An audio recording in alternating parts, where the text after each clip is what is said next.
Hello everyone. आणि आता Hemy chordates आणि कॉर्डेट्स याचं 6 लेक्चर मध्ये आपण सुरुवात केलेली होती. त्याच्यामध्ये आपण क्लासिफिकेशन पर्यंत येऊन थांबलो होतो, राईट. आता क्लासिफिकेशन मध्ये जेही आपण ग्रुप्स तयार केलेत, क्रेनिएट्स, अक्रेनिएट्स किंवा हायर व्हर्टिब्रेट्स आणि लोअर व्हर्टिब्रेट्स. आणि व्हर्टिब्रेट्स म्हटल्यापेक्षा आपण कॉर्डेट्स म्हणू, राईट. त्यांच्यामध्ये आपण त्यांचे डिव्हिजन्स केल्यात, ठीक आहे. जसं की अग्न्याथा, नॅथोस्टोमेटा, त्याच्यामध्ये सुपर क्लासेस आणि त्यांचे डिव्हिजन जे केले होते one by one we will try to study in this lecture. हा लेक्चर आणि याच्या नंतरच्या लेक्चर मध्ये, ठीक आहे. So let's get started with this hemichordata and chordata continuously, right. तर क्लासिफिकेशन मध्ये आपण बघितलं होतं, see here phylum chordata is divided into 2 groups on the basis of cranium, vertebral column and paired appendages. जसं आपण सांगितलं की groups craniata आणि अक्रेनिएटा. लास्ट लेक्चर जर तुम्हाला आठवत जर असेल तर त्याच्यामध्ये आपण त्यांचे 2 ग्रुप्स तयार केलेत. ज्यांच्यामध्ये क्रेनियम प्रेझेंट आहे त्याला आपण क्रेनिएटा म्हटलो, आणि क्रेनिएटा म्हणजेच काय, तुमचे हायर कॉर्डेट्स आहेत, राईट. आणि अक्रेनिएटा म्हणजे लोअर कॉर्डेट्स. तर depending on presence of cranium त्यांच्यामध्ये आहे का, या बेसिसवरती आपण त्याला डिवाइड केलं. सेकंड क्रायटेरिया आपण वापरला व्हर्टिब्रल कॉलम, क्लिअर आहे. आणि third paired appendages. Paired appendages जर प्रेझेंट असतील तर हा बेसिस वापरून आपण यांना कशामध्ये कन्वर्ट केलं होतं, अक्रेनिएटा, और त्यालाच आपण म्हटलो होतो प्रोटोकॉर्डेटा, और त्यालाच आपण म्हणू लोअर कॉर्डेट्स. आणि सेकंड डिव्हिजन आपण केलं होतं क्रेनिएटा और Euchordata. Eu means true chordates, right. तर हे कोणते झाले, तुमचे हायर कॉर्डेट्स झाले. अशा प्रकारे आपण डिव्हिजन मध्ये, आय मीन क्लासिफिकेशन मध्ये यांचं डिटेल म्हटल्यापेक्षा त्यांचं सुपरफिशियल क्लासिफिकेशन आपण त्याच्यामध्ये बघितलं होतं. तर आता वन बाय वन आपण त्याला स्टडी करतो, राईट. आता प्रोटोकॉर्डेट्स जे यांच्यामध्ये आहेत, प्रोटोकॉर्डेट्स म्हणजे कोण, तुमचे अक्रेनिएट्स, म्हणजे ज्यांच्यामध्ये cranium remains absent, they are exclusively marine, ठीक आहे. प्रोटोकॉर्डेट्स मध्ये त्यांचं हॅबिटेट काय असणार, typically they are marine in habitat, म्हणजे फ्रेश वॉटर मध्ये त्यांचं प्रेझेन्स असणार नाही. सेकंड कॅरेक्टरिस्टिक त्यांचं फॅलेंजर grid caves R found through out their life for respiration. Obviously this is the organ of respiration. पण याचं स्पेशल कॅरेक्टर काय की these R found through out their life span, clear आहे. आपण protochordate बद्दल information घेतोय. Notochord is present in larval stages. काही organisms असे असतात की ज्यांच्या लार्वल स्टेज मध्ये ते प्रेझेंट असतील आणि काहीच्या अडल्ट मध्ये ते प्रेझेंट नसतील, ठीक आहे. त्याच्यावरून जसं की आपले नेक्स्ट टर्म येणार की all chordates are vertebrates but all vertebrates are not chordates. त्याचं एक्सप्लेनेशन सुद्धा आपण याच्यामध्ये बघू. Well, notochord is present in larval stages or persist throughout the life but skull, brain and vertebral column is absent in them. काय झालायचा meaning हे बघा, lecture 6 मध्ये याचे सुपरफिशियल सगळे इन्फॉर्मेशन आपण घेतलेले आहेत आणि इथे थिओरिटिकल पार्ट मध्ये आपण मुद्दामच त्याला देतोय, ठीक आहे. So that it would be revised faster. काय सांगितलंय, लार्वल स्टेजेस मध्ये नोटोकॉर्ड प्रेझेंट आहे, ठीक आहे ना. पण त्यांच्यामध्ये काय ऍब्सेंट असणार, स्कल, ब्रेन आणि vertebral column. These structures remain absent, clear. Next is notochord is not replaced by vertebral column. जर व्हर्टिब्रल कॉलम हा नोटोकॉर्ड जर व्हर्टिब्रल कॉलम मध्ये जर कन्वर्ट होत नसेल तर आपण त्यांना ट्रू कॉर्डेट्स म्हणू का, ट्रू कॉर्डेट्स आपण त्यांना म्हणणार नाही. कारण ट्रू कॉर्डेट्स आपण त्यांना म्हणणार, हायर कॉर्डेट्स आपण त्यांना म्हणणार की ज्यांच्यामध्ये notochord gets turn into vertebral column, ठीक आहे ना. Support framework in short, hence they are chordates but not vertebrates. मग हे जे प्रोटोकॉर्डेट्स आहेत तर यांना आपण कॉर्डेट तर निश्चित म्हणणार, ठीक आहे ना. का म्हणणार, कारण नोटोकॉर्ड त्यांच्या कुठल्या तरी लाईफ स्पॅन मध्ये प्रेझेंट आहे. फॉर एक्झाम्पल काय सांगितलं आपण, लार्वा स्टेज मध्ये प्रेझेंट आहे, ठीक आहे. मग प्रेझेंट आहे म्हणून त्याला आपण कॉर्डेट्स म्हटलो. परंतु they are not termed as vertebrate. Why we will not call them as a vertebrate, because these notochord do not get transformed into your vertebral column, ठीक आहे. नोटोकॉर्डचं कन्व्हर्जन तर व्हर्टिब्रल कॉलम मध्ये होत नाही तर आपण त्यांना व्हर्टिब्रेट म्हणू शकत नाही, ठीक आहे ना. आणि कॉर्डेट प्रेझेंट असल्यामुळे, नोटोकॉर्ड प्रेझेंट असल्यामुळे आपण त्यांना कॉर्डेट बोलणार, क्लिअर. वेल, मग हे जे प्रोटोकॉर्डेट्स आहेत ते यांचं सुद्धा डिव्हिजन आपण 2 सब फायलम मध्ये करू, ठीक. पहिला सब फायलम असेल युरोकॉर्डेटा, क्लासिफिकेशन मध्ये आपण बघितलाय, आणि दुसरा असेल सिफॅलोकॉर्डेटा, क्लिअर. परत एक वेळा आपण इन ब्रीफ प्रोटोकॉर्डेटचे स्पेशल कॅरेक्टर्स याच्यामध्ये बघू. दे आर एक्सक्लुसिव्हली फक्त मरीन वॉटर मध्ये सापडणार. नंतर pharyngeal gill clefts, these are the organs for the respiration. ठीक. नंतर नोटोकॉर्ड लार्वल स्टेजेस मध्ये प्रेझेंट आहे म्हणून, आणि त्यांच्यामध्ये स्कल, ब्रेन आणि वर्टिब्रल कॉलम ऍब्सेंट असतील. नेक्स्ट कॅरेक्टर आपण बोललो की notochord is not replaced by vertebral column, so they cannot be called as vertebrates. आणि लास्टली आपण बोललो की त्यांचं डिव्हिजन आपण दोन सब नॉट डिव्हिजन त्यांचं आपण आय गेस डिव्हिजन त्यांचं आपण युरोकॉर्डेटा आणि सिफेलोकॉर्डेटा या दोन मध्ये प्रोटोकॉर्डेट्स कॅन बी डिवाइडेड. ठीक आहे. चला पुढे जाऊ. सब फायलम युरोकॉर्डेटा जे आपण डिव्हिजन केलं की एक तर युरोकॉर्डेटा, त्याला दुसरं नाव असेल ट्युनिकेटा. आता ट्युनिकेटा का म्हणायचं तर त्यांच्यावरून एक टेस्ट म्हणजे covering like structure would be there which is made up of tunicin. बघू आपण त्याला. ठीक आहे ना. All the members of this subphylum are exclusively marine. Protochordates already आपण कॅरेक्टर सांगितले की they are marine inhabited, particularly marine habited. ठीक आहे. Free swimming and attached with rocks. कसे अॅनिमल्स असतील हे की हे अॅनिमल्स जे की मरीन वॉटर मध्येच वाढतात, म्हणजे सी वॉटर मध्ये, सॉल्टी वॉटर मध्ये त्यांचा प्रेझेन्स असेल, फ्रीली स्विमिंग असतील आणि they get attach to the rocks. Support साठी ते रॉकला अटॅच होतील. आणि यांचे अडल्ट जे असतील they are normally fixed but larva are free swimming. आपण बोललोय की they are exclusively marine free swimming. तर फ्री स्विमिंग स्टेज त्यांची कुठली असणार आहे? Larva stage would be free swimming and adults are normally fixed. आता अडल्ट जर नॉर्मली फिक्स आहे तर आपण ऑलरेडी सांगितलंय they are attached with rocks, म्हणजे यांच्यामध्ये जे अडल्ट असतील रॉक सोबत अटॅच असतील. ठीक. आणि larval stage it would remain free living. ठीक आहे. चलो आगे चलते हैं. फिर त्यांचेच तेच कॅरेक्टर आपण थोडेसे एक्सटेंड करू की ऑल द अडल्ट मेंबर जे की आताच आपण सांगितलं की they get attach to the rocks have taste all over their body made up of cellulose like substance called tunicin. That's why they are called as tunicates. आपण काय सांगितलं की त्यांच्या लार्वल स्टेजेस या कशा असतात? Free swimming. आणि adult stage जी असेल तर adult stage they remain fixed with the rock. मग अडल्ट स्टेज मध्ये अजून काय सांगितलं की त्यांच्या बॉडीवरती एक सेल्युलोज सारखं एक स्ट्रक्चर प्रेझेंट असतं, त्याला म्हटलो आपण test. Test all over their body. And that taste is made up of the cellulose-like substance that is called as tunicin, and that is why these cephalochordates are called, urochordates are called as tunicates due to presence of cellulose-like substance that is tunicin. Clear? Notochord is found only in the tail of larva, which is lost during metamorphosis. Next, urochordates किंवा tunicates characteristic काय झालंय? Notochord त्यांच्यामध्ये आहे म्हणूनच आपण त्याला chordate म्हणतोय, परंतु तो नोटोकॉर्ड फक्त लार्वाच्या टेल रिजन मध्ये प्रेझेंट असतात. क्लिअर आहे. आणि लार्वाचं कन्व्हर्जन आता अडल्ट मध्ये होईल, तर conversion of larva into adult form is termed as metamorphosis. कशाला म्हणतो आपण? Conversion of larva into an adult is termed as metamorphosis. म्हणजे टेल रिजन मध्ये त्यांचा नोटोकॉर्ड प्रेझेंट आहे आणि मेटामॉर्फोसिसच्या वेळी तो काय होणार? लॉस्ट होणार. म्हणजे अडल्ट मध्ये notochord remains absent. That's why they are chordates but not vertebrates. Clear? Dorsal tubular nerve cord is found only in larva stage. जे काय कॉर्डेटचे कॅरेक्टर सुरुवातीला 4 characters we had studied in lecture number 6.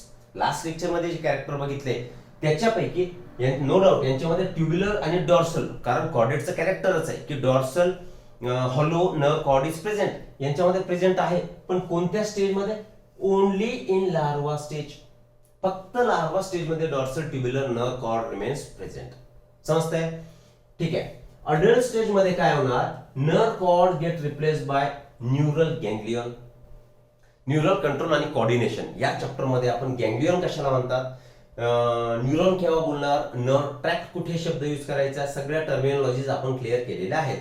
आता यांनी काय सांगितलंय की यांच्या लार्वा स्टेज मध्ये नर्व कॉर्ड हा प्रेझेंट असेल, पण तोच नर्व कॉर्ड अडल्ट स्टेज मध्ये it will convert into a neural ganglion. Ganglion कशाला म्हणतो आपण? This is a collection of cell bodies of neuron. न्यूरॉनच्या सेल बॉडीचे हे कलेक्शन असतात. ठीक आहे. नंतरचे आपण कॅरेक्टर सांगू. All chordates characters are found in larva. जसं की आपण सांगितलं nerve cord, dorsal hollow nerve cord is a characteristic of chordate. कोणती स्टेज दाखवते? See here. कुठे लिहिले मी? हियर. लार्वल स्टेज मध्ये there is a presence of nerve cord. आपण ऑलरेडी सांगितलं की जे अडल्ट मध्ये ऍबसेंट असणार. क्लिअर आहे? म्हणजे most of the characters or all of the characters are present in or found in only larval stage. Only one chordate character is found in adult and that is pharyngeal gill clefts. Nerve cord, dorsal, hollow. Nerve cord is present in larva stage. जी त्यांची tail region मध्ये जे notochord present असणार ते सुद्धा larva stage मध्ये present होता. पण ऍडल्ट मध्ये दॅट वॉज ऍबसेंट. बरोबर ना? नर्व कॉर्ड हा आपण सांगितलं की लार्वा स्टेज मध्ये प्रेझेंट असतो, ऍडल्ट मध्ये तो ऍबसेंट राहणार. याचा मिनिंग हा झाला की लार्वा स्टेज मध्ये सगळे कॉर्डेटचे कॅरेक्टर्स त्यांच्यामध्ये वी कॅन फाइंड, पण ऍडल्ट स्टेज मध्ये फक्त एकच कॅरेक्टर आपल्याला सापडणार या युरोकॉर्डेट किंवा ट्युनिकेट्सच्या संदर्भात, दॅट इज फॅरेंजियल गिल क्लेफ्ट्स. हे लक्षात ठेवायचं आहे. जेव्हाही तुम्हाला विचारतील युरोकॉर्डेटा किंवा ट्युनिकेटा यांच्यामध्ये most of the characters are found in ABCD option देतील तुम्हाला, त्याच्यामध्ये तुम्ही ऑप्शन कोणता चूज करणार? Larva stage. आणि ऍडल्ट स्टेज मध्ये फक्त याच्यामध्ये कुठलंही एक लक्षात ठेवा, एक तर ऍडल्ट मध्ये फक्त सिंगल कॅरेक्टर प्रेझेंट असेल and that means you are pharyngeal gill clefts. Remaining all the characters are present in the larval stage. समजताय? Okay. They are ciliary feeders. Ciliary feeders म्हणजे काय? सिलियाच्या मदतीने they would collect their food. So these are general characters. पुढे जाऊ आपण त्यांच्या blood vascular system बद्दल बोलू. व्हॅस्क्युलर सिस्टम नॉर्मली हेमिकॉर्डेटा मध्ये आपण काय बोललो की it is of open type. यांच्यामध्ये सुद्धा, कारण हे त्यांच्या नंतरची स्टेज आहे जी की फुल्ली डेव्हलप नाहीये, की ज्यांना आपण ट्रू कॉर्डेट बोलत नाही. ट्रू कॉर्डेट म्हणजेच काय? ज्यांच्यामध्ये क्रेनियम प्रेझेंट असणार, dorsal hollow nerve cord throughout their life किंवा notochord persist throughout life, त्याला आपण ट्रू कॉर्डेट्स म्हणू. तर यांच्यामध्ये सुद्धा open type of blood vascular system is present. कुणामध्ये? युरोकॉर्डेटा और ट्युनिकेटा मध्ये. ठीक. Heart is situated at ventral surface of the body. Normally sorry म्हणजेच कॉर्डेटचं कॅरेक्टर हे जे ज्यांच्या जे की नॉर्मली हार्टची जी पोझिशन असेल, काही अॅनिमल्स मध्ये dorsally it is present. Last lecture मध्ये तेही आपण बोललो. तर यांच्यामध्ये हार्टची पोझिशन काय असणार? व्हेंट्रल हार्ट, जे की ह्युमन बिंग मध्ये सुद्धा सापडणार किंवा नॉर्मल कॉर्डेट किंवा व्हर्टिब्रेट्स मध्ये सुद्धा सापडणार. हे कॅरेक्टरांचं झालं ब्लड व्हॅस्क्युलर सिस्टम बद्दल. फक्त लक्षात ठेवायचं की सिस्टम नॉर्मली आपण व्हर्टिब्रेट्स म्हटल्यानंतर आपल्याला काय काय वाटू शकतं की जी ब्लड व्हॅस्क्युलर सिस्टम आहे ती क्लोज टाईपची असेल, परंतु युरोकॉर्डेटामध्ये ही कशी? Open type. आणि हार्टची पोझिशन काय? It is situated on the ventral surface of the body. Clear? Excretion. अगोदर जेव्हा आपण सुरुवातीचे फायलम स्टडी केले तेव्हा काय बघितलं आपण? एक जनरल कॅरेक्टर आणि फिजिओलॉजिकल कॅरेक्टर, त्यांच्या पुढे डॅश करून आपण त्यांचं एक एक्सप्लेनेशन केलं होतं. आता फक्त आपण एक पॉइंट फॉर्मॅट मध्ये इथे एक्सप्लेन करतोय. एक्सक्रीटरी सिस्टम और excretion is by सुप्रान्यूरल gland or pyloric gland और एंड नेफ्रोसाइट्स. एक्सक्रीटरी ऑर्गन सगळ्यांमध्ये डिफरंट असतात. काही मध्ये फ्लेम सेल्स असतील, काही मध्ये प्रोटोनेफ्रिडिया, काही मध्ये नेफ्रिडिया, काही मध्ये किडनीज. तर युरोकॉर्डेट मध्ये काय? Supraneural gland or pyloric gland and nephrocyte. These are the structures for excretion to take place. Clear? Next is most of the animals are bisexual. बायसेक्शुअलचा मीनिंग काय होतोय? की त्यांच्यामध्ये both the sexes are present. Well, तर bisexual असतील. आता bisexual आहेत आणि फर्टिलायझेशनचा वे कुठला असतं? एक एक्सटर्नल किंवा इंटरनल असेल, परंतु युरोकॉर्डेट मध्ये fertilization is external and mostly they are crossly fertilized. म्हणजे क्रॉस फर्टिलायझेशन यांच्यामध्ये होणार आणि फर्टिलायझेशन कसं होणार? एक्सटर्नल मीडियम मध्ये होणार, आउटसाइड द बॉडी होणार. External fertilisation. A free swimming larval stage is found in this group. या युरोकॉर्डेट्स मध्ये फ्री स्विमिंग लार्वाची स्टेज सापडणार. Right? Just like tadpole of frog. It is called tadpole larva. Tadpole larva metamorphosis. Frog मध्ये हे phenomenon generally आपण observe करतो. या tadpole larva gets converted into adult by metamorphosis process. ज्यांच्यामध्ये आपण केमिकल कोऑर्डिनेशन मध्ये बघितलंय की some hormone is responsible for that metamorphosis. आणि तो हार्मोन जो असेल that is thyroxine. Right? T4 hormone is responsible for metamorphosis. मग हे जे तुमचे ट्युनिकेट्स असतील तर फ्री स्विमिंग लार्वल स्टेज त्यांच्यामध्ये प्रेझेंट असणार. आणि जसं टॅडपोल ऑफ लार्वा ही लार्वल स्टेज मधून ऍडल्ट मध्ये कन्वर्ट होते, तर यांच्यामध्ये सुद्धा यांच्या फ्री स्विमिंग लार्वल स्टेजला आपण काय म्हणणार? Tadpole larva. समजतंय? हे कॅरेक्टर झाले. नेक्स्ट कॅरेक्टर मध्ये याचे जितकेही मेंबर्स असतील, all the members of this group show retrogressive metamorphosis retrogressive evolution ही एक टर्म आपण वापरलेली आहे. रिट्रोग्रेसिव्ह इव्होल्युशनचा मिनिंग काय झाला? फॉर एक्झाम्पल ह्युमन बिंग मध्ये इव्होल्युशन होत गेलं. इव्होल्युशन झालं म्हणजे पूर्वीला long time ago we had a tail. का? Tail is a balancing organ. आपण ट्रीज वरती ड्वेल करायचो, त्याच्यावरती राहायचो. ठीक आहे.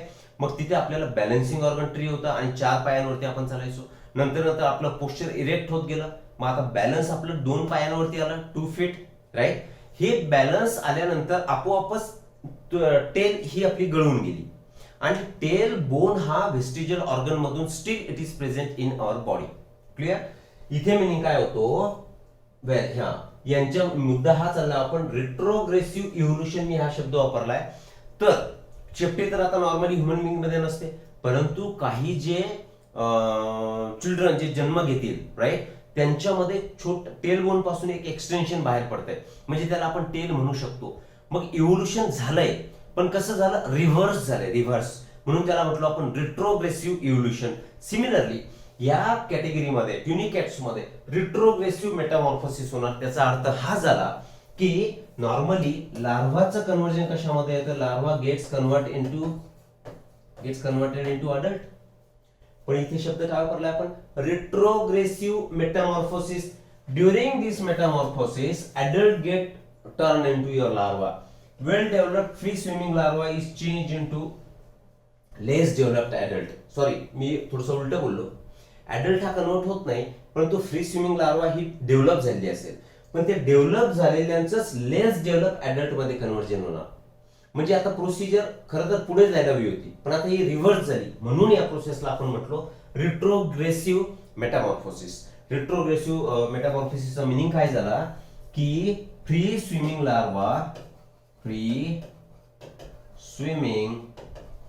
Larva gets convert into less developed adult. ठीक आहे. लेस डेव्हलप अडल्ट मध्ये यांचं कन्वर्जन झालं. That is why some phenomenon is observed in these urochordates, that is retrogressive metamorphosis. Clear? Next point. Endostyle absorbs iodine from water and is homologous to thyroid gland in mammals. एक more important character जे की additionally information तुम्हाला असायला हवी. That's why we have mentioned here. तर कुठला एक additional structure यांच्यामध्ये प्रेझेंट असतं? एंडोस्टाईल. एंडोस्टाईलचं काम काय असणार की endostyle this structure will absorb iodine from the water. आता हे जे आयोडीन ऍब्झॉर्ब करण्याचं काम हेअर एनिमल्स मध्ये आहे, व्हर्टिब्रेट्स मध्ये आहे, तर ते काय असतं? Thyroid gland. Thyroid gland absorbs iodine from the blood circulation and then it forms T3 and T4 hormones.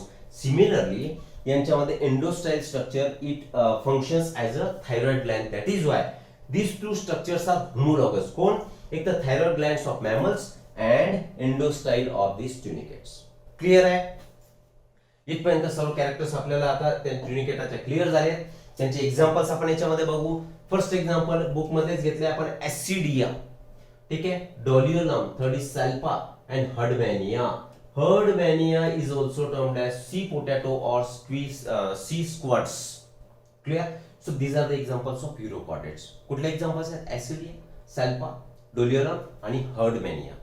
ठीक है, चलो आगे चलते हैं. फिर नेक्स्ट सबफायलम. कुठला सबफायलम? अगोदर आपण युरोकॉर्डेटा क्लिअर केलाय. आता सिफॅलोकॉर्डेटा.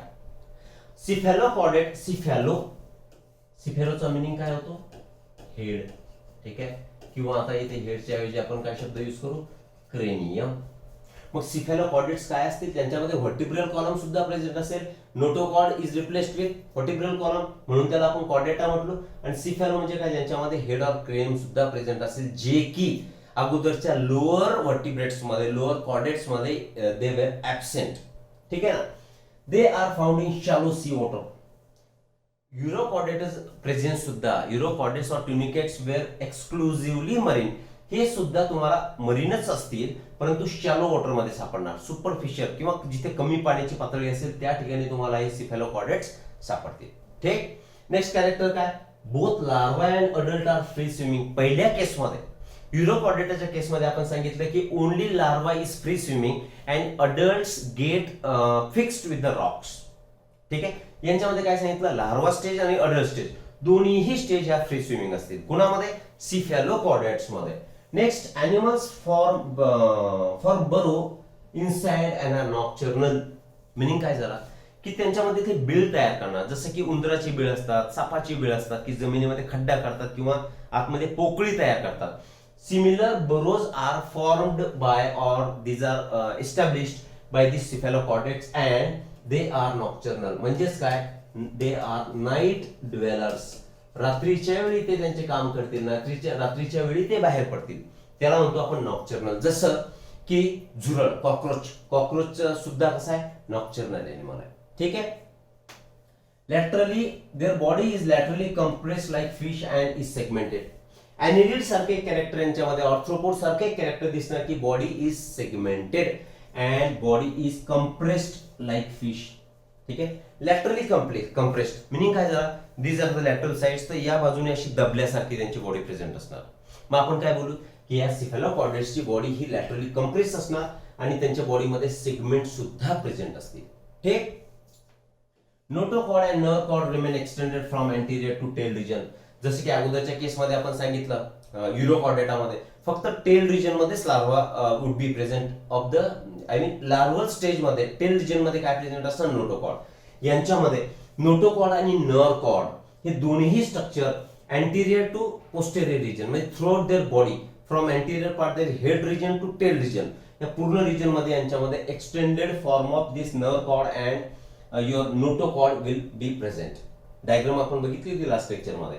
Notochord persist throughout the life and that is why they are called as vertebrates, cortex.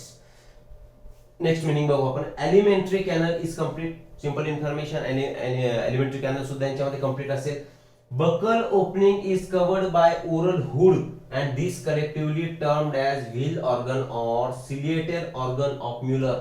He information लक्षात असेल तर ठेवा, अदरवाइज नॉट नेसेसरी. फक्त एक ऍडिशनली म्हणून आपण ते सांगितलंय. काय म्हटलं आपण, त्यांची जी बकल ओपनिंग असेल, माउथचं ओपनिंग असेल, तर that is covered by oral hood. Hood कशाला म्हणतो आपण, जसं सापाचा फणा असतो त्या फण्या टाईप स्ट्रक्चरनी यांची बकल कॅव्हिटी, बकल रिजन असतो तो कव्हर केलेला असेल आणि त्या टोटल कम्प्लीट स्ट्रक्चरला तुम्ही काय म्हणणार, व्हील ऑर्गन. ठीक आहे. Or ciliary organ of Müller या सायंटिस्टनी तर फाइंड आउट केलं. That's why name is given behind his name or after his name. This organ helps in the ingestion of food and producing circular currents in water. Circular currents करणार तयार. यांच्यामध्ये cilia present असलेली आपण म्हणणार नाही, पण ते करंट्स जे तयार होतात तर सिलियरी मुवमेंट टाइप त्यांची ऍक्शन असणार, जेणेकरून food will be collected from the surrounding water. That's why we call them as a ciliary feeders. तर या सिलियरी फिडिंग मध्ये त्यांना कोणता ऑर्गन हेल्प करतोय, तर wheel organ helps in this process or ciliated organ of Müller. Injection, फूडच्या injection खाण्यामध्ये जे की त्या वॉटर करंट डेव्हलप होणार, त्याच्यामधून फूड कलेक्ट होणार आणि ते इंजेस्ट होणार बकल रिजन मध्ये. ठीक आहे. तर ही झाली एक कॅरेक्टरिस्टिक ऑफ सिफेलोकॉर्डेटा. पुढे जाऊ आपण परत एक वेळा blood vascular system general characteristic कडे जाऊ आपण. यांच्यामध्ये क्लोज टाईप. युरोकॉर्डेटामध्ये आपण सांगितलं की blood vascular system was open type, पण यांच्यामध्ये कसं हे कारण यांची डेव्हलपमेंट झाली, हे ट्रू कॉर्डेट्स आपण यांना बोलू. ठीक. तर ती क्लोज टाईपची असणार आणि respiratory pigment is absent. Close type normally open type circulatory system जेव्हा असेल त्यावेळी रिस्पिरेटरी पिगमेंट हा ऍबसेंट असतो, परंतु क्लोज टाईप ऑफ सर्क्युलेशन मध्ये ब्लड हे पूर्ण बॉडीच्या पार्ट पर्यंत तुम्हाला पोहोचवायला लागतं. ठीक आहे. मग ब्लड सोबत तुमचं ऑक्सिजन कॅरी होणार किंवा गॅसेस कॅरी होतील, तर ते गॅसेस हे हिमोग्लोबिन या रिस्पिरेटरी पिगमेंटला अटॅच होऊन त्या प्रत्येक बॉडीच्या पार्ट पर्यंत पोहोचणार. परंतु याच्यामध्ये काय सांगितलं की blood vascular system is close type, परंतु त्यांच्यामध्ये respiratory pigment absent. Most important, खूप जास्त इम्पॉर्टंट आहे, कारण क्लोज सर्क्युलेटरी सिस्टम मध्ये respiratory pigment has to be present, परंतु या सिफेलोकॉर्डेट्स मध्ये respiratory pigment is absent. Clear. Excretory organ कुठला यांच्यामध्ये, तर एक्सक्रिटरी ऑर्गन इज प्रोटोनेफ्रिडिया. ठीक आहे. कोणत्या स्वरूपात, फ्लेम सेल और सोलिनोसाइट. हे कॅरेक्टर जर तुम्हाला आठवत असेल तर दिस इज द कॅरेक्टर ऑफ प्लॅटिहेल्मिंथिस. प्लॅटिहेल्मिंथिस मध्ये आपण सांगितलं होतं की फ्लेम सेल्स किंवा प्रोटोनेफ्रिडिया किंवा त्यालाच आपण नाव दिलं होतं solenocytes. Similar excretory structure like your platyhelminthes, it is present in the cephalochordates. Clear. Circulatory system closed type, pigment absent. Sorry. Second सांगितलं आपण excretory system in the form of protonephridia or flame cells or solenocyte like platyhelminthes. Nephridium a single, nephridia म्हणजे plural form झाला, तर नेफ्रिडियमला आपण single असल्यामुळे nephridium म्हटलो. Is present which help in excretion. ठीक, हे पॉइंट आपला ऑलरेडी झालाय. Fundamental chordate characteristic remain throughout life. कॉर्डेटचे जे फंडामेंटल कॅरेक्टर असतात की जसं डॉर्सल हॉलो नर्व कॉर्ड सांगितला, फेरेंजियल गिल क्लेफ्ट सांगितलं आपण, हे जे 2-4 कॅरेक्टर असतील तर थ्रू आउट लाईफ यांच्यामध्ये सिफॅलोकॉर्डेट मध्ये तुम्हाला बघायला मिळतील किंवा it will remain present. Larva and adult both show chordate characters. परत तेच अगोदरच्या केसमध्ये लार्वानी सगळे कॅरेक्टर शो केले होते, अडल्ट मध्ये फक्त सिंगल कॅरेक्टर आपण बघितला and that is presence of pharyngeal gill clefts. परंतु यांच्या दोन स्टेजेस म्हणजे कुठल्या, एक तर लार्वा स्टेज आणि दुसरी अडल्ट स्टेज. यांच्या दोन्हीही जे काय कॉर्डेट कॅरेक्टर असतील तर दोन्ही स्टेज सुद्धा कॉर्डेट कॅरेक्टर हे शो करणार, दाखवणार. ठीक, therefore they are considered as first complete chordate animals or typical chordates. यांना टिपिकल कॉर्डेट्स किंवा फर्स्ट कंप्लीट कॉर्डेट सेफॅलोकॉर्डेट्सला आपण का बोलणार, कारण unlike your urochordates there was presence of all the characters of chordate only in the larva stage. Larva stage मध्येच त्यांचे character present होते, अडल्ट स्टेज मध्ये फक्त एकच कॅरेक्टर सापडलं. परंतु यांना आपण ट्रू किंवा फर्स्ट कंप्लीट कॉर्डेट किंवा टिपिकल कॉर्डेट का म्हणू, कारण यांची लार्वा स्टेज आणि अडल्ट स्टेज दोन्ही स्टेज मध्ये कंप्लीट कॉर्डेट कॅरेक्टर्स, सगळे कॉर्डेटचे कॅरेक्टर्स या दोन्ही स्टेज मध्ये अपियर होतात. ठीक आहे, ओके. अजून जनरल कॅरेक्टरिस्टिक मध्ये यांच्या काय, युनिसेक्शुअल आहेत. अगोदरच्या केस मध्ये आपण बघितलं की दे वर बायसेक्शुअल. हा एक डिफरन्शिएटिंग पॉइंट बनेल. फर्टिलायझेशन एक्सटर्नल, युरोकॉर्डेट्स मध्ये सुद्धा फर्टिलायझेशन वॉज एक्सटर्नल, यांच्यामध्ये म्हणजे सिफॅलोकॉर्डेटा मध्ये सुद्धा fertilization is external. Development is indirect, त्यांच्यामध्ये इनडायरेक्टच होती. ठीक आहे, म्हणजे through larval stage. So these are general characteristic of cephalochordates. Okay, चलो आगे चलते फिर. Sub phylum vertebrata. आता व्हर्टिब्रेटाकडे आपण वळू. तो व्हर्टिब्रेटा नावामध्येच आहे की ज्यांच्यामध्ये there will be presence of vertebral column. See NCERT मध्ये बऱ्याच कमी इन्फॉर्मेशन दिलेल्या आहेत, परंतु थोडस ऍडिशनल पॉइंट्स कव्हर करण्याच्या हिशोबाने आपण याच्यामध्ये some information we are adding in this points, right. Okay, members of vertebrata possess notochord during embryonic period. Vertebrata मध्ये एम्ब्रियोनिक पिरियड मध्ये नोटोकॉर्ड प्रेझेंट असेल आणि व्हर्टिब्रेट आपण म्हणतोच याला या कारणामुळे की ज्यांचा notochord is replaced with vertebral column. म्हणजे एम्ब्रियोनिक स्टेज मध्ये तर नोटोकॉर्ड प्रेझेंट आहे आणि this notochord is replaced by cartilaginous or bony vertebral column in adult. म्हणजे नोटोकॉर्डचं कन्वर्जन एक तर कार्टिलेजच्या स्वरूपात तो कन्वर्ट होणार किंवा बोनी व्हर्टिब्रल कॉलम मध्ये तो कन्वर्ट होईल आणि त्याच्यावरूनच त्यांचे टाइप्स जे असतील ते आपण बघू. पुढे चलू, चला. Thus all vertebrates are chordates but all chordates are not vertebrates. या लाईनचा मीनिंग लक्षात घ्या. जसं की all enzymes are proteins but all proteins are not enzymes. ठीक आहे, म्हणजे एन्झाईमचं definitely nature has to be protein, परंतु प्रोटीन आहे म्हणजे तो एन्झाईम असेलच असं नाही. सिमिलरली जसं आपण बोललो की काही हे जे कॉर्डेट असतील तर त्यांच्या फक्त लार्वल स्टेज मध्ये नोटोकॉर्ड प्रेझेंट असतो जो की तुमच्या व्हर्टिब्रल कॉलम मध्ये कन्वर्ट होत नाही. काहींमध्ये notochord get converted into vertebral column. म्हणजे मिनिंग काय झाला की असे व्हर्टिब्रेट्स की ज्यांच्यामध्ये notochord is turn or converted into vertebral column तर त्यांना आपण व्हर्टिब्रेट म्हणू. म्हणजे बेसिकली तर ते कोण होते, कॉर्डेट्स होते. मग कॉर्डेटला आपण काय म्हणू शकतो, व्हर्टिब्रेट्स. पण जरुरी नाही की ऑल व्हर्टिब्रेट्स आर कॉर्डेट्स. ठीक आहे ना, उलट बोललो कदाचित मी. All vertebrates are chordates. सगळे व्हर्टिब्रेट्सचे कॉर्डेट असणार का, कारण त्यांच्यामधला notochord it turns into vertebral column.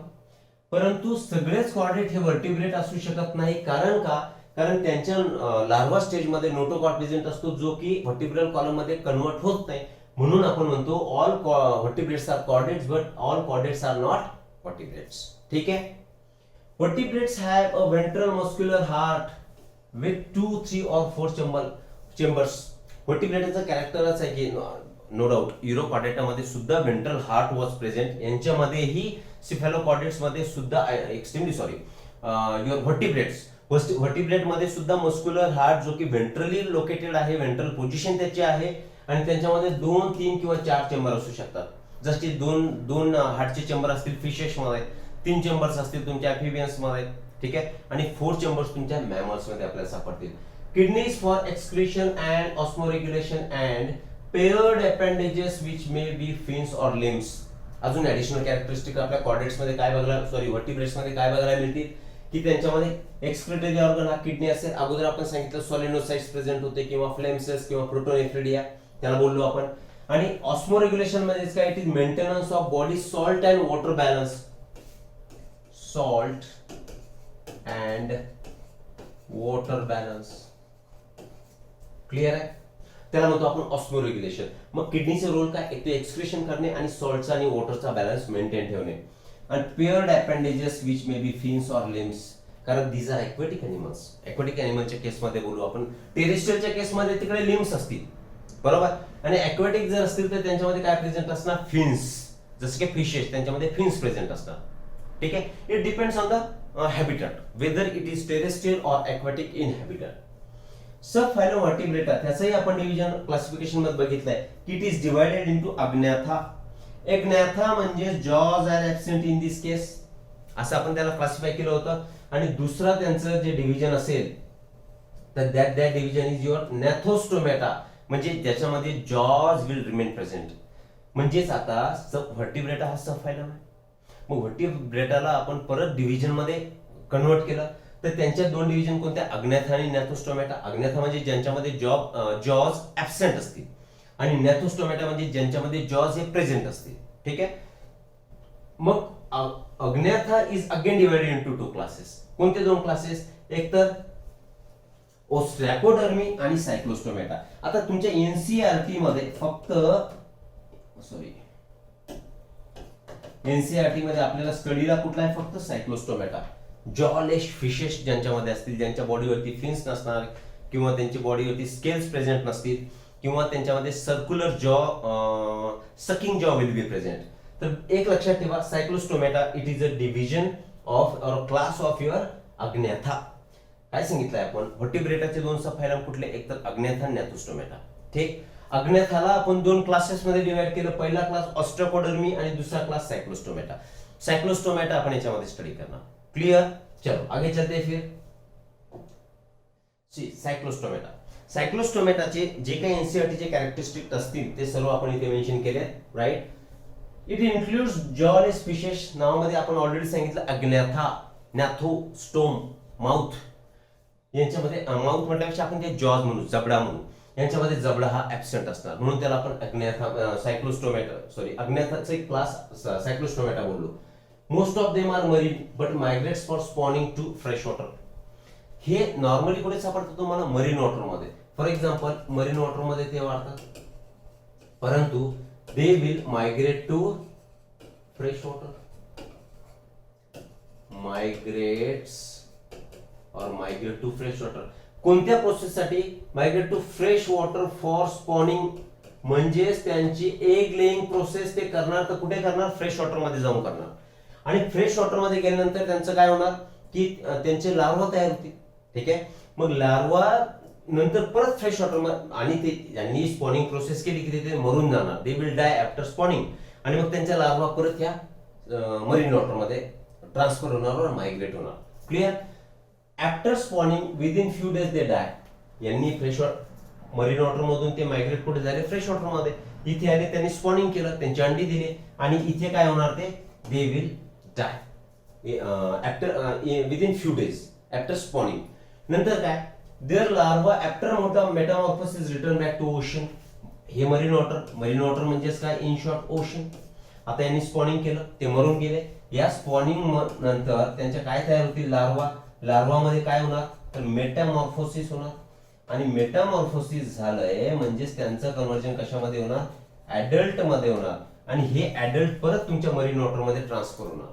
This is the special feature or characteristic of cyclostomates. Clear आहे. These fishes are ectoparasites. म्हणजे कुठल्याही, they are parasite no doubt, पण पॅरासाइट म्हणजेच काय, ते एंडोपॅरासाइट म्हणून काम करतात का, लाईक युअर प्लॅटिहेल्मिंथिस और ऍस्केल्मिंथिस. नाही, ते बॉडीच्या वरच्या सरफेस वरती अटॅच होतील आणि त्याच्यापासून त्यांचं फूड हे नरिशमेंट ऍब्झॉर्ब करतील. ठीक आहे. म्हणून आपण त्याला बोललो they are ectoparasites as well as scavengers. Scavengers जसं की क्रो, कावळा, कावळा हा कुठल्या कॅटेगरीमध्ये येतो? स्कॅव्हेंजरच्या. म्हणजे जे काय खरडून काढतील त्यांच्या बॉडीमधून न्यूट्रिशन, तर स्कॅव्हेंजर सुद्धा म्हणू त्याला, आणि आपण एक्टोपॅरासाइट सुद्धा यांना म्हणू शकतो. ठीक आहे. Elongated body bearing 6 to 15 pairs of gill slits for respiration. त्यांची बॉडी कशी असणार? इलॉंगेटेड बॉडी असणार, लाईक युअर बर्ड्स, म्हणजे स्ट्रीमलाईन बॉडी यांची प्रेझेंट असेल, आणि ज्यांच्यामध्ये रिस्पिरेशन साठी 6 ते 15 गिल्सच्या पेअर्स प्रेझेंट असतील. ठीक. नेक्स्ट बोललाय sucking and circular mouth without jaws. Agnatha आहे, त्याचाच आपण बोलतोय क्लास. सायक्लोस्टोमॅटा, त्यांच्यामध्ये जॉ हा I mean their mouth is jawless, पण तो माउथ कसा असणार? सर्क्युलर आणि सकिंग, म्हणजे गोल असणार. सी समजा हा ऑर्गॅनिझम, तर हे त्यांचं काय झालं? माउथ कसं आहे? सर्क्युलर आहे, आणि सकिंग डायरेक्ट नरिशमेंट ते ऍब्झॉर्ब करून घेतील. Scales and paired fins are absent. Already आपण सांगितलं की नॉर्मली असे स्केल्स फिशेसच्या बॉडीवरती प्रेझेंट असतात, परंतु यांच्यावरती काय असणार? दिस स्केल्स विल रिमेन ऍब्सेंट. आणि फिन्स आर ऑल्सो ऍब्सेंट, म्हणजे फिन आपण याला म्हणतो, राईट? हे असे फिन्स प्रेझेंट असतात, तर फिन सुद्धा या सायक्लोस्टोमॅटामध्ये ऍब्सेंट असतील. म्हणजे बॉडीचे फिन्स आणि scales both the structures are absent. Jaw absent आहे, परंतु single circular sucking mouth is present. Ectoparasite म्हणून काम करतात, स्कॅव्हेंजर म्हणून काम करतात, मरीन वॉटर मध्ये वाढतात. नेक्स्ट कॅरेक्टर आपण सांगितलं की स्पॉनिंग साठी ते फ्रेश वॉटर मध्ये जाणार, मग त्यांचे लार्वा तयार होतील, स्वतः ते मरून जाणार, लार्वा तयार होतील, त्यांच्यामध्ये मेटामॉर्फोसिस होईल, अडल्ट मध्ये कन्वर्ट होतील, आणि adult again transfers to the marine water. ठीक आहे. Notochord and vertebral column both are present. ठीक आहे. व्हर्टिब्रेटरचं आपण बघतोय ना, मग त्याच्यामुळे आपण काय, त्यांच्यामध्ये नोटोकॉड आणि vertebral column both the structures remain present. Cranium and vertebral column are cartilaginous. जसं की नेक्स्ट क्लासेसमध्ये ऑस्टिओक्टिस आणि कॉन्ट्रॅक्टिस मध्ये, जसं की ऑस्टिओ म्हणजे बोन, ऑस्टिओक्टिस म्हणजे बोनी स्ट्रक्चर प्रेझेंट असणार, आणि कॉन्ट्रॅक्टिस मध्ये कार्टिलेजिनस स्ट्रक्चर प्रेझेंट असणार. तर यांच्यामध्ये यांचा जो क्रेनियम आणि व्हर्टिब्रल कॉलम आहे, तर तो कशाने बनलेला आहे? कार्टिलेजनी बनलेला आहे. म्हणून म्हटलो आपण cranium and vertebral column are cartilaginous structures in case of cyclostomates, and bones are absent. Bone यांच्यामध्ये प्रेझेंट असत नाही. क्लिअर आहे. नेक्स्ट बघू आपण, यांच्यामध्ये सर्क्युलेशन कुठल्या टाईपचं सापडणार? तर सर्क्युलेशन यांच्यामध्ये क्लोज टाईपचं असणार, आणि heart is 2 chambered called as venous heart. Venous heart म्हणण्यामागचं कारण काय? 2 chambered heart, for example this is a heart, आणि हार्टचे 2 चेंबर असतील. एक ऑरिकल म्हणून काम करणार, आणि एक व्हेंट्रिकल म्हणून काम करणार. सॉरी, मी थोडंसं उलट काढलंय, करेक्ट करू आपण या डायग्रामला. वेल सी एक असं स्ट्रक्चर समजण्यासाठी म्हणून मी काढतोय, and this is second structure. याला तुम्ही ऑरिकल म्हणा, आणि या स्ट्रक्चरला तुम्ही वेंट्रिकल म्हणा. ठीक आहे. नॉर्मली हायर होमिओथम्स, जे वॉर्म ब्लेडेड एनिमल्स असतात, लाईक एव्स, ह्युमन बिईंग किंवा मॅमल्स म्हणू आपण, त्यांच्यामध्ये 4 चेंबर हार्टचे प्रेझेंट असतात. 4 चेंबर प्रेझेंट असण्यामागचं कारण काय? Blood shouldn't gate mixed. कारण ते मिक्स जर झालं तर ऑक्सिजनेटेड आणि डिऑक्सिजनेटेड दोन्ही ब्लड हे मिक्स होणार. ठीक आहे ना. पण यांच्यामध्ये ऑरिकल मध्ये जे काही डिऑक्सिजनेटेड ब्लड असेल तेच ब्लड व्हेंट्रिकल मध्ये जाणार. म्हणजेच आता आपण इन शॉर्ट व्हेन मधून कुठलं ब्लड पास होत आहे? डिऑक्सिजनेटेड. आता यांच्या दोन्ही चेंबर मध्ये डिऑक्सिजनेटेड ब्लडच प्रेझेंट असेल. That is why this 2 chamber heart of cyclostomates, though they have close circulatory system, this heart is venous heart. कळलं तुम्हाला व्हेनस हार्ट कशाला म्हटलं आपण? ओके. किडनीज आर प्रोटोनेफ्रिक और मिसोनेफ्रिक टाइप. किडनीचे 3 टाइप असतील. इथे लिहू आपण किडनी 3 टाइप मध्ये कसं डिवाइड करू? एक तर प्रोनेफ्रोस किडनी, दुसरी मिसोनेफ्रोस म्हणू आपण त्याला, मिसोनेफ्रोस, आणि थर्ड म्हणू आपण त्याला मेटानेफ्रोस किंवा मेटानेफ्रिक किडनी. आता नेफ्रोस लिहिलं म्हणून मी सगळ्यांना तसंच लिहितोय. ती याच्यापैकी प्रोनेफ्रोस किडनी जी असेल तर ती एम्ब्रियोनिक स्टेज मध्ये एक किडनीचं फंक्शन करेल. ज्यांची काही डेव्हलपमेंट झालेली असणार नाही त्याला प्रोनेफ्रोस किडनी म्हणतो आपण. परंतु रेप्टाइल्स म्हणा किंवा बर्ड्स म्हणा यांच्यामध्ये नॉर्मली मिसोनेफ्रिक किडनी इज फाउंड. ठीक आहे. मिसोनेफ्रिक किडनीचा मिनिंग काय झाला की त्यांच्यामध्ये किडनी असणार आणि त्याला थोडेसे ट्युब्युलर स्ट्रक्चर्स प्रेझेंट असतील. आणि मेटानेफ्रोस किडनी यांच्यामध्ये highly developed kidney is present along with the associated structures. तर या सायक्लोस्टोमॅटामध्ये जी किडनी असणार तर ती एकतर मिसोनेफ्रिक किडनी असेल किंवा प्रोटोनेफ्रिक किडनी असेल. आता इथे प्रोनेफ्रोज म्हटलो आपण. ठीक आहे ना. याच्या नंतरची स्टेज जी असणार ती असणार प्रोटोनेफ्रिक किडनी. मी लिहिता विसरलो याला. प्रोनेफ्रोज एम्ब्रियोनिक स्टेज मध्ये, प्रोटोनेफ्रोज थोडीशी डेव्हलप झाली बट त्याच्यामध्ये सर्व स्ट्रक्चर प्रेझेंट नसतील.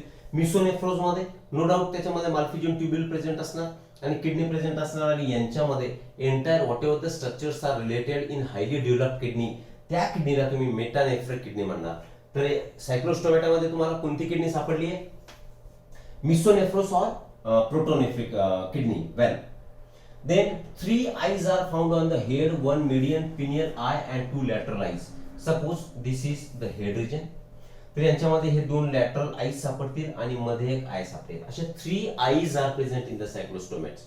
हे lateral eyes तुम्हाला दिसतील आणि एक मध्ये सुद्धा एक median eye सुद्धा त्यांच्यामध्ये प्रेझेंट असेल.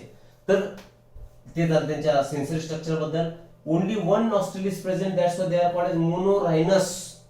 रायनो शब्द आला की तुम्ही नोज किंवा नॉस्ट्रिल संबंधित कुठलं तरी कॅरेक्टर आहे हे लक्षात घ्यायचं. तर सिंगल नॉस्ट्रिल प्रेझेंट आहे आपल्यामध्ये, 2 नॉस्ट्रिल आहेत, राईट अँड लेफ्ट नॉस्ट्रिल, यांच्यामध्ये एकच नॉस्ट्रिल प्रेझेंट आहे म्हणून दी सायक्लोस्टोमॅट्स आर कॉल्ड एज मोनोरायनस. ठीक.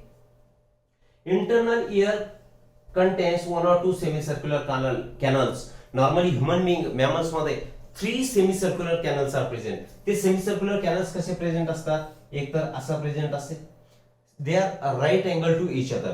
दुसरा जो असेल हे स्ट्रक्चर त्याला राईट अँगल, आणि तिसरं जे असणार तर हा सेमीसर्क्युलर कॅनल. तर या प्रकारचे semicircular canal, 3 semicircular canal normally present असतात, परंतु सायक्लोस्टोमॅटामध्ये only 2 semicircular canals R present. आणि या सेमीसर्क्युलर कॅनलचा उद्देश काय असतो, पर्पज काय असतो, तर बॅलन्स करणे. तर स्टॅटो म्हणजे इक्विलिब्रियम, बॉडीचा इक्विलिब्रियम मेंटेन ठेवणे किंवा बॅलन्स मेंटेन ठेवणे. And it work as internal ear यांच्यामध्ये जे प्रेझेंट असेल that act as a stato receptor only. म्हणजेच हे स्ट्रक्चर झालं तुमच्या बॅलन्सिंगसाठी. काय सांगितलं आपण? एक्सक्रेशन समजलं तुम्हाला? त्यांच्या आईज 3 आईज प्रेझेंट असतात, हे क्लिअर. आता एक सिंगल नॉस्ट्रिल प्रेझेंट असतं म्हणून त्याला मोनोरायनस आपण म्हटलो. ठीक. आणि त्यांच्या इयर मध्ये 2 सेमीसर्क्युलर कॅनल प्रेझेंट असतात आणि त्यांचा जो इंटरनल इयर असेल तर तो स्टॅटो रिसेप्टर म्हणून काम करतो. आणि स्टॅटो रिसेप्टरचं काम काय असणार तर बॅलन्सिंग. आपल्यामध्ये जसं व्हेस्टिब्युलर ॲपॅरेटस, व्हेस्टिब्युलर ॲपॅरेटस त्याचे 2 पार्ट असतात, एक तर सेमीसर्क्युलर कॅनल आणि दुसरा ओटोलिथ ऑर्गन. तर त्यांचं काम काय होतं? Balancing of your body to maintain the equilibrium of body. Clear? Animals are unisexual, right? Unisexual आहे. फर्टिलायझेशन यांच्यामध्ये एक्सटर्नल होणार आणि larva stage remain absent in cyclostomata. Larva stage यांच्यामध्ये प्रेझेंट असत नाही. Except ammocoete larva is found during development of petromyzon. Petromyzon is an example of cyclostomata. यांच्यामध्ये normally larva stage absent असते, परंतु या पेट्रोमायझनची जो डेव्हलपमेंट होणार त्यांच्यामध्ये एक ammocoete larva is present. Clear? एक एक्सेप्शन म्हणून आहे, लक्षात असावंच, हे काही जरुरी नाहीये. And this is the example of your cyclostomate, that is this is the picture of petromyzon. So these are the general characteristic of cyclostomata. Clear आहे? पुढे जाऊ आपण super class pisces. Well, super class pisces असू द्या. आता आपण सायक्लोस्टोमॅटापर्यंत complete details याचे बघितलेले आहेत apart from NCERT. Next lecture number 8 मध्ये आपण सुपर क्लास स्पाइसेस, त्याच्यामध्ये कॉन्ड्रेक्टिस, ऑस्टिओक्टिस आणि प्लॅकोडर्मी या 3 क्लासेसचा त्याच्यामध्ये डिटेल स्टडी करू. आणि इफ पॉसिबल त्याच लेक्चर मध्ये जर पॉसिबल होत असेल तर समोरचे तुमचे टेट्रापोड्स सुद्धा याच्यामध्ये इन्क्लूड करण्याचा प्रयत्न करू. ठीक आहे? तर आपण आता नेक्स्ट लेक्चर मध्ये भेटूया. आता मी ते थांबतोय. Thank you very much.